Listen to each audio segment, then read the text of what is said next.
Bapak-bapak dan ibu-ibu jamaah salat maghrib dan Aisyah yang Allah muliakan insyaAllah. Alhamdulillah, Allah izinkan kita kembali bertemu walaupun cuaca dalam keadaan hujan. Semakin berat tantangan dalam melakukan ibadah, maka semakin besar pahala yang diterimanya. Rasulullah mengatakan inna 'azmal jaza ma'a 'azmil bala. Pahala itu disesuaikan dengan ujiannya. Semakin besar ujiannya, semakin besar pahalanya. Baik, kita masih membahas tentang adab ketika bertemu dengan sesama muslim. Dan ini menjadi malam terakhir untuk pembahasan masalah ini. Setelah itu kita pindah ke bab yang lain. Masih ada yang tersisa. Jadi di pertemuan yang lalu kita sudah membahas tentang ketika bertemu sesama muslim, selain disunnahkan memasang wajah berseri-seri, kemudian tersenyum, ucapkan salam, lalu jabat tangan, salami tangannya, lalu kemudian kalau datang dari jauh atau lama tidak bertemu, maka disunnahkan menempelkan pipi dengan pipi. Kemudian yang dimakruhkan atau yang dilarang adalah kita melakukan inhina, yaitu membungkukkan badan seukuran seperti rukuk ketika bertemu sama mukmin, itu yang dilarang. Tapi kalau hanya sekedar menganggukkan kepala, maka insya-Allah tidak mengapa. Itu sekedar tanda penghormatan. Karena malaikat pun dulu disuruh memberi penghormatan kepada Adam alaihissalam. Walaupun Allah mengatakannya fasjudu, tapi yang dimaksud adalah penghormatan, bukan bersujud kepada Adam. Jadi inhina itu dilarang. Kemudian juga dilarang untuk berdiri ketika bertemu atau yang datang adalah seorang yang dikenal dengan kemaksiatannya. Artinya pejabat-pejabat korup, atau yang terkenal tidak pernah salat. Artinya bukan orang yang baik walaupun terpilih jadi pemimpin. Itu akibat daripada demokrasi. Karena demokrasi tidak penting baik, yang penting siapa yang banyak pilih. Kalau sistem khilafah tidak begitu. Yang dipilih adalah yang baik, bukan yang banyak pengikutnya. Jadi kalau bertemu dengan pejabat-pejabat begitu, maka dilarang atau diharamkan untuk berdiri. Jangan menghormatinya, walaupun dia pejabat, walaupun dia pemimpin.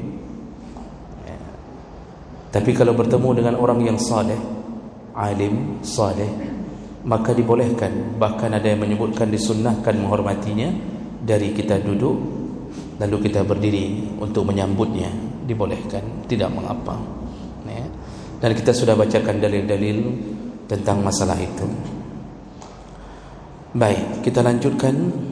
Masih ada yang tersisa, yaitu berikutnya ketika bertemu sesama mukmin. Tadi di awal disuruh beri salam. Nah, ketika sudah selesai pembicaraan atau basa-basi, maka ketika berpisah pun disuruh kembali berpisah dengan mengucapkan salam. Jadi bertemu dengan salam, ketika mau berpisah juga disunnahkan untuk mengucapkan salam. Dari Abi Hurairah radhiyallahu anhu, ada hadis dari Abi Hurairah radhiyallahu anhu berkata, qala Rasulullah sallallahu alaihi wasallam, Rasulullah berkata, "Iza intaha ahadukum ila al-majlis falyusallim."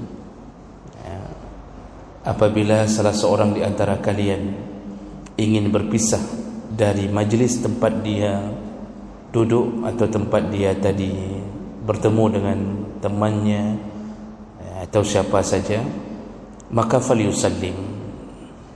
Ketika mau berpisah, ucapkanlah salam. Fa iza arada an yaqum falyusallim.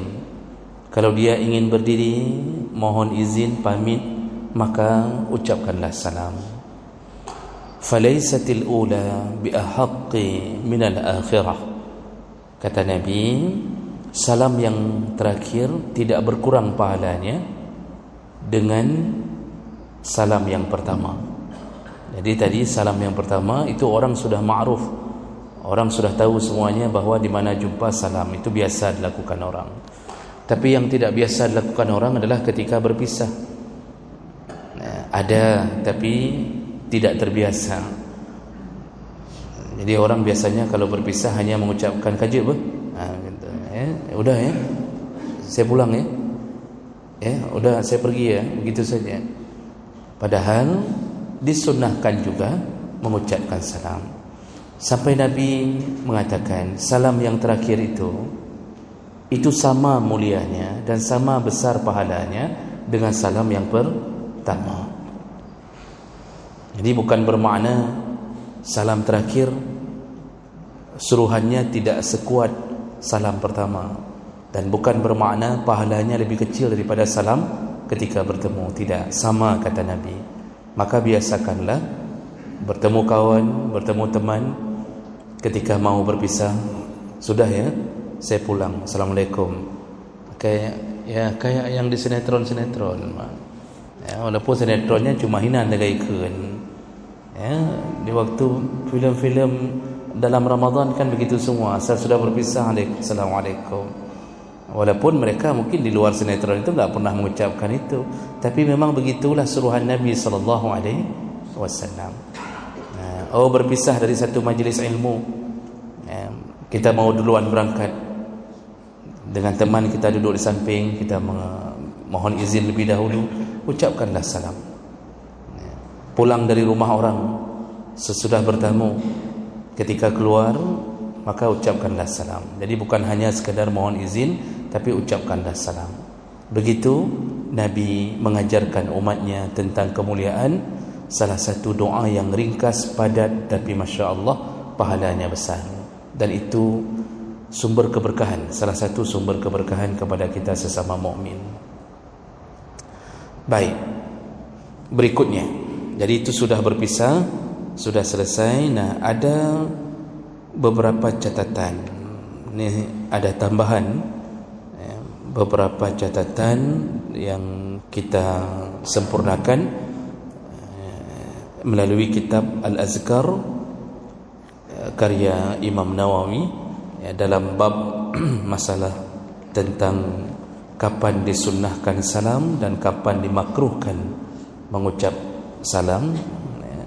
Ini ada beberapa pandangan yang dirangkum oleh Imam Nawawi dalam kitabnya Al-Azkar, dan ini layak untuk kita tahu, yaitu perkara-perkara atau kapan waktu yang ketika bertemu sama mukmin tetapi makruh mengucapkan salam.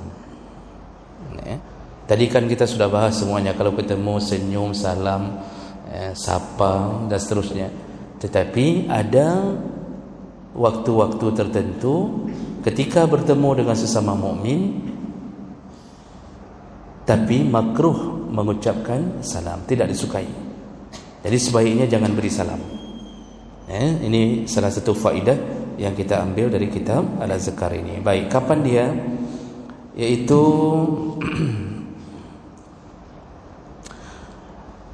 فَمِنْ ذَلِكَ إِذَا كَانَ الْمُسَلِّمْ عَلَيْهِ مُشْتَغِلًا بِالْبَوْلِ. Makruh mengucapkan salam ketika bertemu dengan seorang mukmin yang sedang kencing. Jadi baik nak habis salam dalam orang sedang kencing. Karena kita kadang-kadang karena sudah sering salam keceplosan, orang sedang kencing lalu kita mengatakan Assalamualaikum, dia orang kencing balik, kencing-kencingnya balik ke belakang, jadi dia keceplosan juga, karena waktu kencing itu waktu yang sedang membuang kotoran, dan di saat seperti itu juga makruh untuk menjawab salam, juga tidak dibolehkan untuk menjawab salam. Fayukrahu lahu raddus salam. Yang kencing juga makruh untuk membalas salam kalau diucapkan salam. Jadi diam saja, walaupun salam itu hukum dasarnya wajib untuk jawab, tapi ketika posisi sedang kencing, kencing ini ya dengan temannya kencing lah. Teman kencing kan BAB, sama ini hukumnya. Jadi jangan beri salam kepada orang yang sedang buang air kecil atau buang air besar. Bagi yang sedang buang air kecil atau buang air besar juga makruh untuk menjawab salam, walaupun hukum salam itu wajib pada dasarnya, tapi waktu itu bukan waktu yang baik untuk mengucapkan salam. Kemudian awil jima', ini juga disebutkan juga makruh mengucapkan salam kepada mukmin yang mungkin kebetulan sedang melakukan hubungan suami istri, tentu dengan keluarganya. Jadi jangan ucapkan salam gop dengan sibuk adanya, kada ucap salam, jangan. Ini juga yang disebutkan secara gamblang oleh Imam Nawawi. Kalau cuma bercengkrama saja, misal ada, mohon maaf, misal sepasang suami istri sedang hanya bersenda gurau di dalam kamar, tidak terjadi hubungan intim apapun, lalu kita mengetuk pintu kamar ucapkan salam, masih dibolehkan. Tapi kalau kita yakin sedang terjadi hubungan suami istri, jangan berikan salam. Jadi para ulama dulu kalau bicara itu bicara to the point. Jadi enggak ada cerita memperhalus bahasa, karena fikih itu harus tahu yang sebenarnya. Itu yang berikutnya. Kemudian bagi yang diberikan salam ketika sedang terjadi hubungan keluarga itu, maka fayukrahu ayyusallima alaih, juga makruh untuk menjawab salam.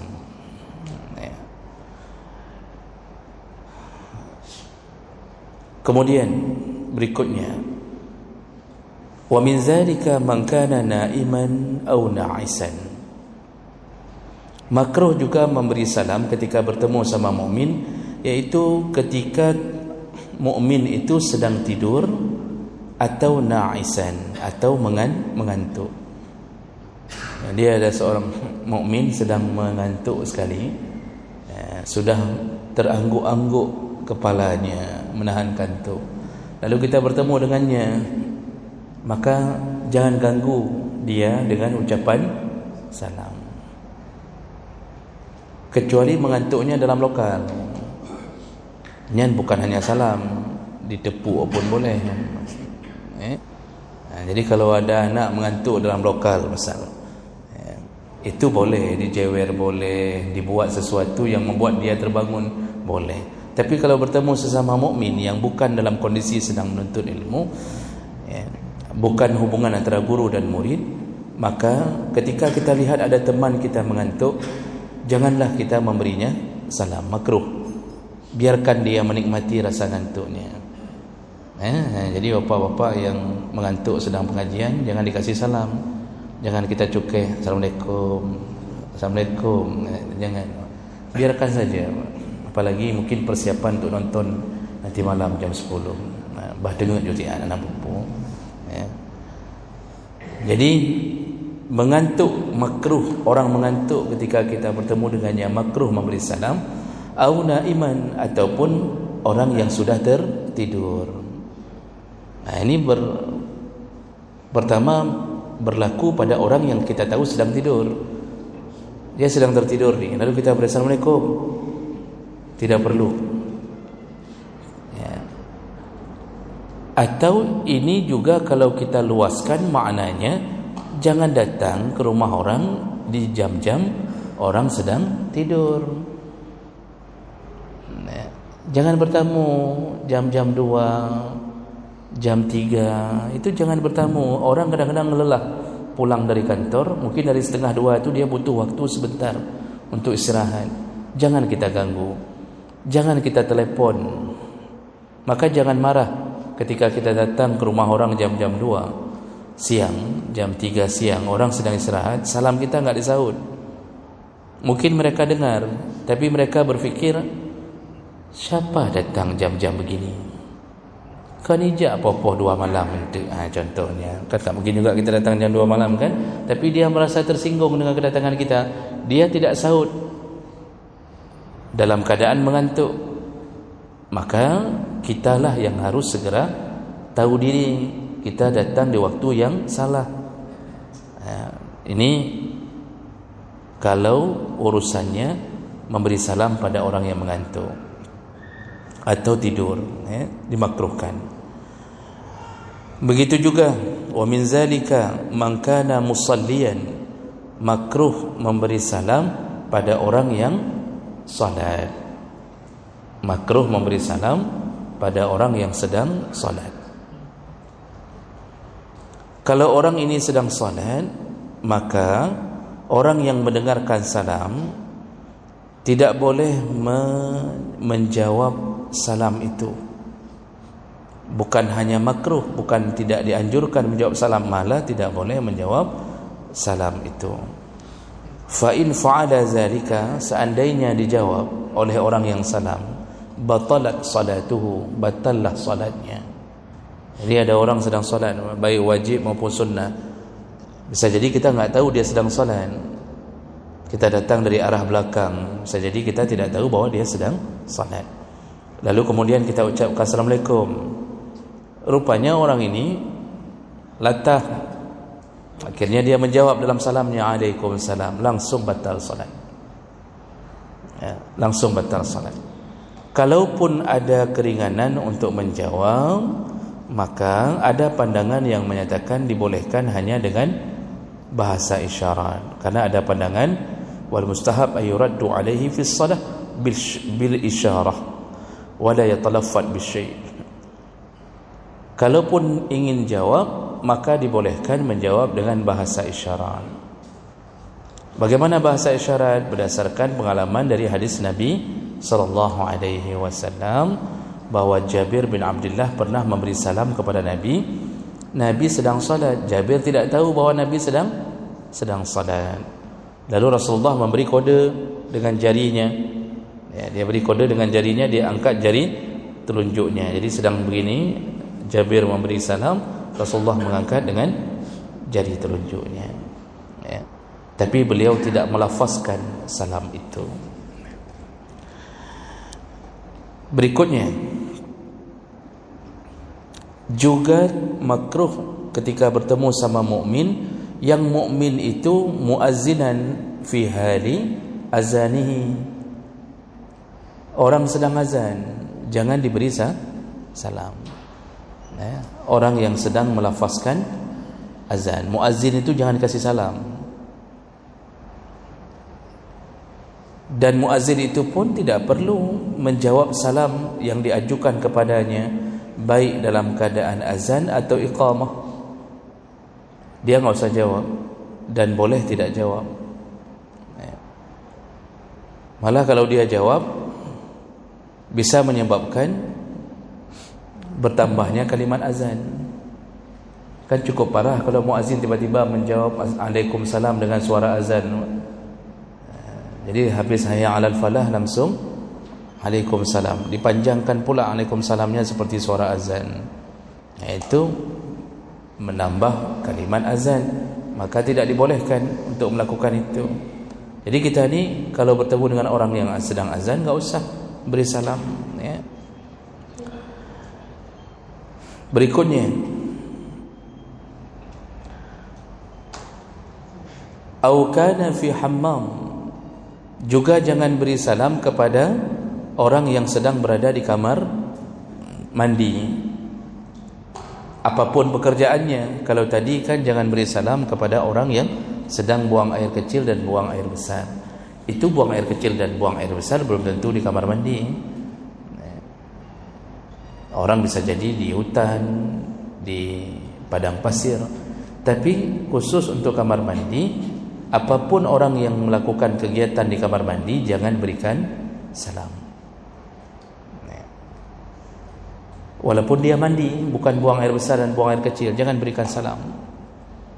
Dan orang di kamar mandi pun tidak boleh menjawab salam, karena kamar mandi salah satu tempat yang tidak dibolehkan melafazkan atau membawa nama-nama yang mulia. Nama Allah tidak boleh dibawa, nama Nabi tidak boleh, nama malaikat tidak boleh. Kecuali nama orang yang masuk kamar mandi itu Muhammad, biasa dipanggil si Ahmad. Itu kalau dia masuk kamar mandi, maka tidak mengapa, karena Muhammad itu Muhammad dia. Tapi membawa nama Nabi, apakah bentuknya bros atau sesuatu, atau cincin atau kopiah ada tulisan la ilaha illallah, karena dulu pernah ngetren kopiah la ilaha illallah, masuk kamar mandi bawa itu tidak dibolehkan. Bahkan makruhnya, kalau kata Imam Hanafi, makruh mendekati haram. Nabi setiap kali masuk kamar mandi, cincinnya dilepaskan, diletakkan di luar kamar mandi. Kenapa? Karena di cincin Nabi tertulis Muhammadur Rasulullah. Nabi menggunakan cincin itu langsung untuk stempel. Jadi kalau sesuatu surat, stempelnya dengan cincin Nabi. Jadi Nabi masuk kamar mandi dilepaskan. Maka hari ini enggak boleh membawa sesuatu. HP kita bawa, jangan kasih ringtone yang keluar kalimah-kalimah yang baik, Al-Quran, zikir, atau salawat-salawat. Ketika sedang buang air besar, tiba-tiba orang telefon, terbaca ayat Quran atau terbaca salawat. Ini yang berdosa adalah orang yang punya HP. Makanya enggak usah pasang-pasang ringtone untuk menunjukkan kesalehan kita melalui ringtone. Banyak orang mengira asal ringtone-nya sudah saleh, dia fikir orang saleh. Duduk di kedai kopi, enggak salat maghrib, enggak salat isya, ringtone-nya Allahu Ahad. Dia fikir legop, oh Masya Allah, ringtone-nya aja ayat Al-Quran. Apalagi orangnya, padahal orangnya turunan Fir'aun. Ringtone-nya aja yang masuk surga, orangnya dalam neraka. Maka kalau yang mana yang masuk surga? HP. Yang po HP dalam neraka. Jadi jangan kamar mandi, jangan membawa apapun yang sifatnya yang baik. Maka memberi salam juga tidak boleh, karena pertama itu memang bukan tempat untuk memberi salam. Yang kedua, di dalam itu juga orang enggak boleh menjawab salam.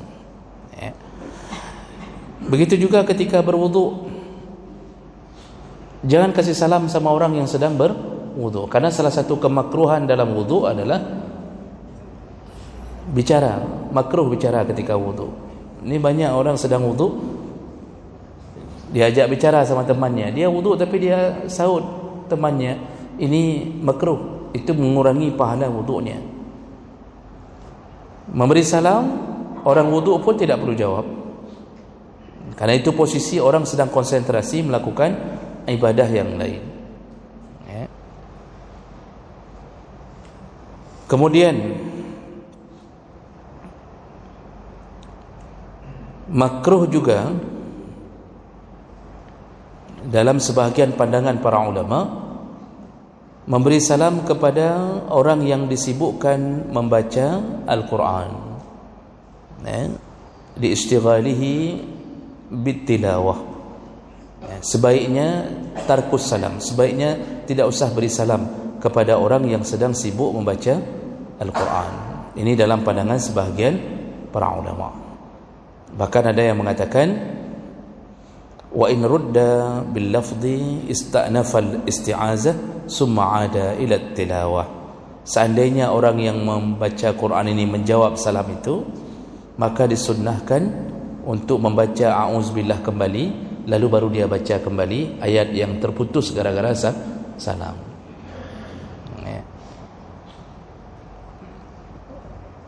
Namun walaupun begitu, ada juga yang mengatakan dibolehkan. Jadi lihat keadaan. Begitu juga dengan orang yang sedang berdoa. Jadi kita ketemu sama mukmin teman kita sedang berdoa, maka jangan atau sebaiknya tidak memberi salam. Jadi dia sedang minta sesuatu serius dengan Allah, kita beri salam. Dia pun tak perlu jawab salam kita. Orang yang sedang berdoa, malah dalam hatinya dengar serius, dengan Allah karunika. Kan begitu. Jadi tak usah beri salam. Lihat-lihat keadaan. Kalau orang sedang doa khusyuk, jangan Assalamualaikum, kita tunggu jawaban dia. Jangan. Nanti ada yang pingin jabat tangan, itu lebih jangan. Orang sedang doa, kita kasih tangan untuk jabat tangan, dia sudah bingung ini dulu atau doa dulu. Jangan lakukan itu pada orang yang sedang berdoa. Berikutnya juga makruh hukumnya mengucapkan salam ketika bertemu dengan seorang mukmin kana ya'kul wal luqmah fi fammih. Makruh memberi salam kepada seorang mukmin yang sedang makan dan ada luqmah, dia sedang mengunyah makanannya. Orang sedang makan, biasanya waktu walimah kan Pak, orang tengah makan semuanya, kita datang, Assalamualaikum, dia kalau orang sedang makan udah kasih syarat aja, enggak usah kasih salam. Ya, Imam Nawawi mengatakan seperti itu. Kalau orang sedang makan masih mengunyah, ketemu, jangan beri salam, malah makruh memberi salam seperti itu. Fa in salima alaihi fi hadhihi al-ahwal lam yastahiq jawaban. Orang yang sedang makan pun tidak wajib menjawab salam. Kalau dia sedang makan, ada kunyahan di mulutnya, lalu ada temannya datang mengatakan Assalamualaikum, maka dia boleh tidak jawab. Lam yastahiq jawaban, enggak ada hak dia untuk menjawab itu. Amma iza kana 'ala al-akli wa laysat al-luqmah fi fammi fala ba'sa bis-salam. Tapi seandainya kalau dia sedang makan tapi sedang jeda, sedang kosong mulutnya, lalu ada orang yang beri salam, tapi ini masih proses sedang makan, maka dibolehkan untuk memberi salam, dan orang yang makan itu juga wajib menjawab salam kalau mulutnya sedang jeda dari pekerjaan mengunyah.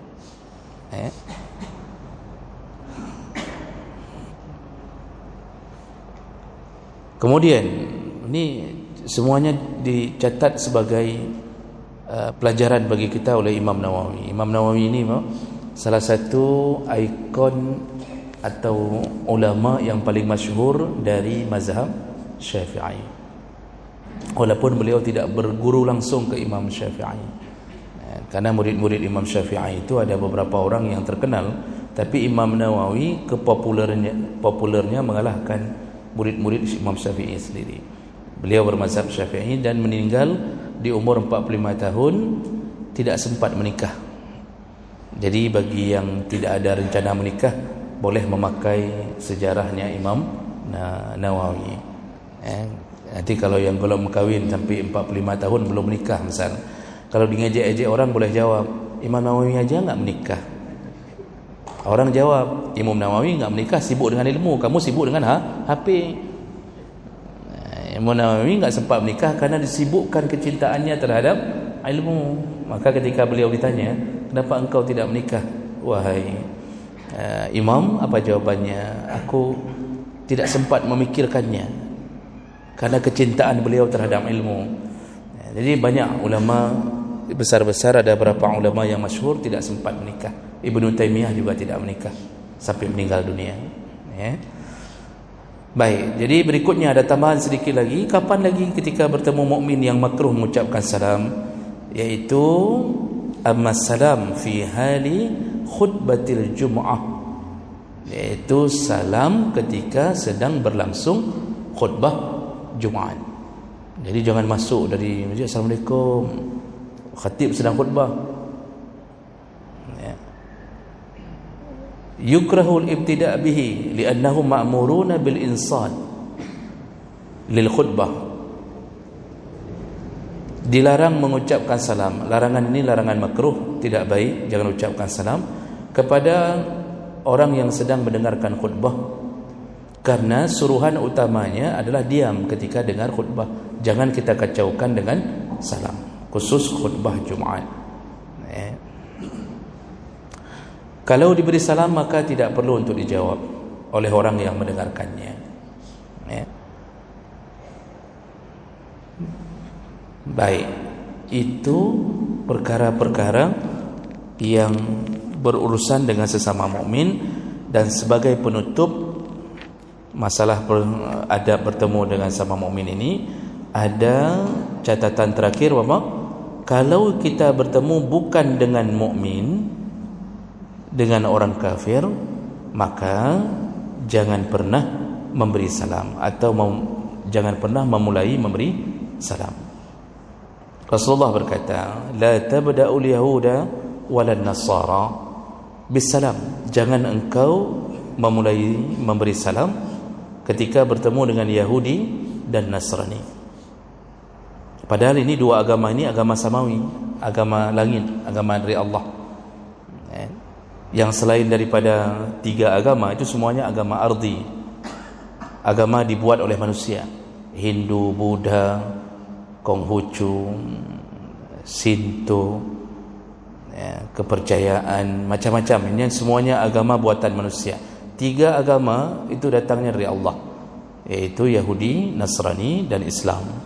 Namun kedatangan Islam menyempurnakan semua ajaran Yahudi, dan orang-orang Yahudi dan Nasrani hari ini mereka telah terselewengkan dari ajaran yang dibawa oleh nabi-nabi yang membawanya.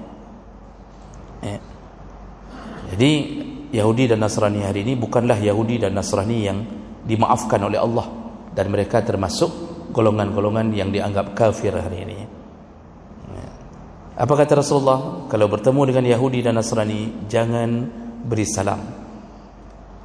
Fa iza laqitum ahaduhum fi tariqin, bahkan kalau engkau bertemu dengan mereka di jalan, fattarruhu ila adyaqihi, pepetlah jalan mereka. Kalau engkau bertemu dengan orang kafir di jalan, pepet. Apa bahasa haji lain pepetnya? Disuruh pepet, Mak. Seperti kita memepet mobil, Mak. Kita pepet ke samping, begitulah bahasa Nabi begitu. Pepetlah mereka ke samping atau ke parit. Ini apa maksudnya? Ini hadis riwayat Muslim, Pak, dari Abu Hurairah dengan derajat yang sahih. Apakah Nabi menyuruh kita kalau ketemu dengan Yahudi dan Nasrani langsung mobil kita geser ke mobil mereka, baik dah mau nampari dalam jurang dan apa-apa? Enggak begitu maksudnya. Jadi bukan ketemu sama orang-orang Cina langsung kita motor kita, Honda kita pepet mereka sampai masuk ke dalam parit semua, enggak. Bukan itu maksudnya. Maksud Nabi adalah jangan engkau nampakkan kelemahanmu di depan mereka. Jadi banggakan keislamanmu. Maksud pepet mereka, rendahkan mereka. Ketika bertemu, rendahkan mereka. Jadi jangan bertemu di depan kafir angguk-angguk, kemudian menampakkan kehinaan. Jangan. Nampakkan izzah kita, kemuliaan agama yang benar ini. Karena enggak boleh mengganggu orang kafir, enggak boleh. Ajaran Islam ini tetap mulia. Enggak boleh mengganggu orang kafir yang tidak mengganggu kita. Makanya Nabi mengatakan, barang siapa yang membunuh, wa man qatala zimmiyan, siapa yang membunuh kafir zimmi, maka dia berhadapan denganku di hari kiamat. Nabi marah kepada orang Islam yang membunuh kafir zimmi yang dia bayar pajak dan sudah dilindungi oleh negara Islam. Enggak boleh kita ganggu. Kapan kita boleh memerangi orang kafir? Ketika mereka mulai menampakkan permusuhan dan mulai memerangi kita. Kalau itu sudah saatnya berjihad.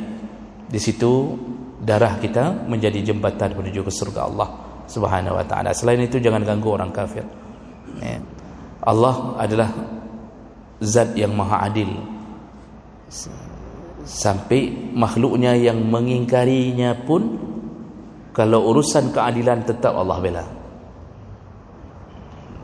Tetap Allah bela. Makanya Nabi mengatakan salah satu daripada doa dari 3 doa yang terkabulkan tidak ada hijab adalah doa orang yang terzalimi, doaul mazlum wa in kana kafiran, walaupun yang terzalimi itu orang kafir.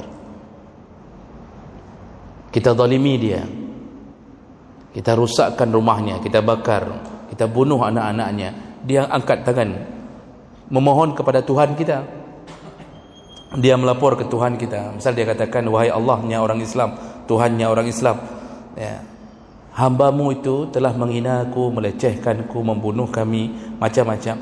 Ketika dia melayangkan doanya kepada Allah, Tuhan kita, Allah terima doanya. Bukan karena Allah ridha terhadap kesesatannya, tapi karena Allah ingin menampakkan keadilannya. Makanya bahaya Pak, mengganggu orang kafir yang tidak ada salahnya, itu jangan lakukan. Ya, Allah akan tetap berlaku adil. Yang Allah tetap memasukkan mereka ke neraka, tapi urusan adil Allah tetap maha adil. Baik, inilah penutup tentang adab-adab ketika bertemu dengan sesama mukmin, ditutup dengan sebuah pengetahuan bahawa dengan orang kafir ni hampir tanggal 25 Desember, jangan menghinakan diri dengan mengucapkan selamat Natal seakan-akan kita ini punya Tuhan lain yang kita ridai. Tidak boleh. Walaupun sebahagian orang mengatakan boleh, toleransi, jangan ucapkan selamat Natal, jangan kirimi apapun hadiah, jangan kirimi hadiah, jangan buat apa di status-status Facebook, Happy Christmas, Happy New Year, itu jangan dibuat. Itu kita telah mengakui adanya Tuhan selain Allah dengan meridhakan amalan-amalan seperti itu. Baik, saya berhenti di sini, masih ada waktu 9 menit lagi. Baik, silakan kalau ada hal yang ingin ditanyakan. Sisa waktu sekitar 10 menit ke depan.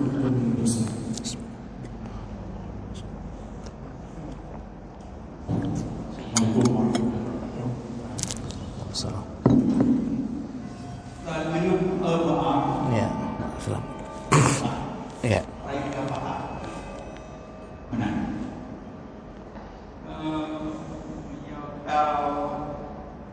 Itu umpamanya, manakala turunnya dari ide sampai terus pedau, begitu, enggak pedau. Yang turunnya kerja beliau pedau mesti opet jauh jauh ke bawah. Ya, baik. Masih ada yang lain Bapak? Baik, Assalamualaikum warahmatullahi wabarakatuh. Waalaikumsalam warahmatullahi wabarakatuh. Ada beberapa adab yang kita bertemu dengan sesama muslim. Paling kurang kita senyum. Tapi ada juga sesama muslim begitu kita senyum, tapi dia tidak pernah membalasnya berkali-kali. Itu bagaimana hukumnya Ustaz? Sebelum kita naik ke Assalamualaikum. Kemudian yang kedua Ustaz, di media massa terutama di TV pagi hari itu ada bermacam-macam ceramah agama. Kadang-kadang mubaliknya memberi salam, Assalamualaikum warahmatullahi wabarakatuh. Bagaimana hukum kita menjawab karena itu media massa? Makasih. Assalamualaikum warahmatullahi wabarakatuh. Waalaikumsalam warahmatullahi wabarakatuh. Baik, cukup waktu atau tidak? Ya. Assalamualaikum warahmatullahi wabarakatuh. Waalaikumsalam warahmatullahi wabarakatuh. Pertanyaannya, apakah dibolehkan Ustaz kalau misalnya kita lagi sholat dan kita menzaharkan apakah itu bacaan ataupun gerakan, misalnya takbiratul ihram, kita menzaharkan sehingga orang yang memberikan salam itu mendengar mendapatkan kalau kita itu lagi sholat, apakah dibolehkan? Terima kasih. Baik. Waalaikumsalam warahmatullahi. Baik, saya jawab apa? Pertanyaan pertama tentang orang yang kebiasaan punya kebiasaan yang kotor. Jadi apakah dengan dia perih hidung, jalan sampai perih hidung kan? Jadi kan ini kan otomatis kan melabu ini. Melabu apa bahasa Indonesianya apa? Dia kena ingusnya. Dan kita dari jauh sudah lihat model begini. Nanti ada yang model ngupil, dengan tangan kanan pula. Lalu kemudian dia berikan tangannya untuk kita. Apakah kita perlu memenuhi permintaan untuk berjabat tangan? Di saat seperti itu kita boleh menolaknya.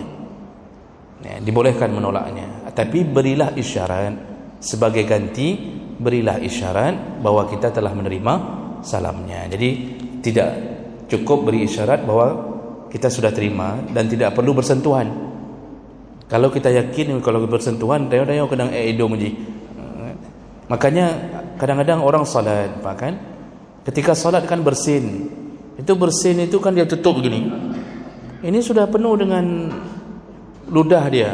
Ini orang ini seharusnya tidak perlu menyalami saudaranya. Ya. Tidak perlu salami, dia yang harus lebih beradab.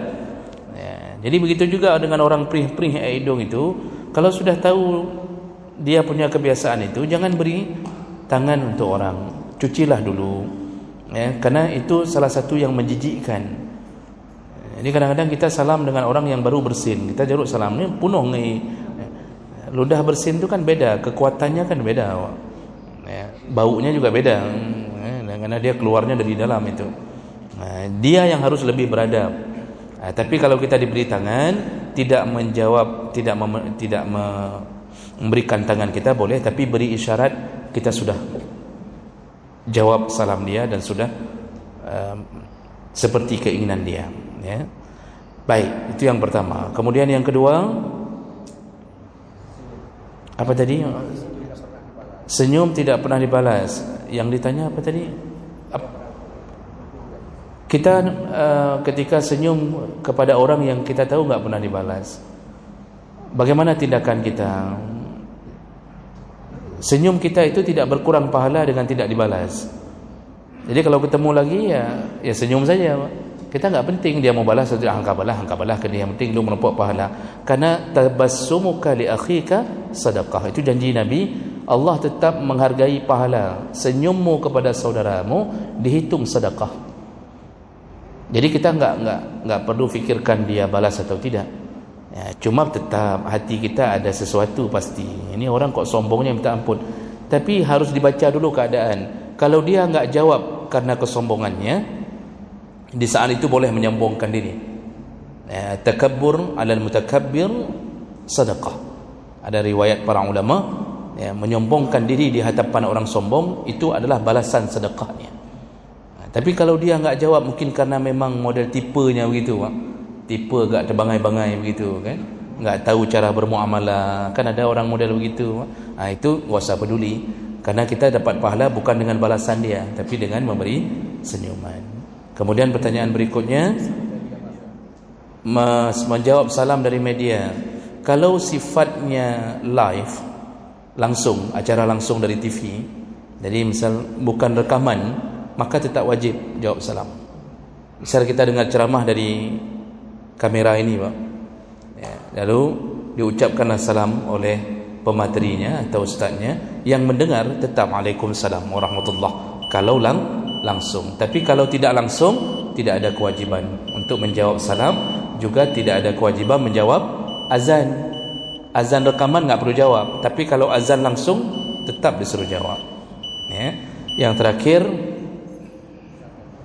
membesarkan suara takbir untuk memberi kode pada orang yang beri salam bahwa kita sedang salat. Bolehkah hal ini? Sebaiknya ditinggalkan. Artinya sebaiknya jangan dilakukan.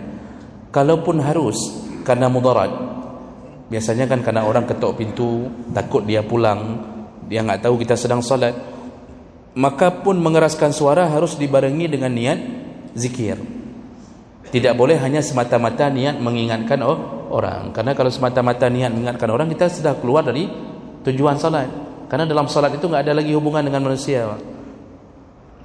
Jadi waktu Allahu Akbar, niatkan dalam hati, ini tetap zikir, bukan mengingatkan orang. Itu pun dilakukan kalau kondisinya darurat. Tapi kalau cuma orang beri salam, dia ada di belakang kita, enggak perlu kita besarkan suara. biar dia lihat sendiri ke depan kita, oh tengah sembahyang lah kau, baru kita nyaut, tengah aku sembahyang. Baik.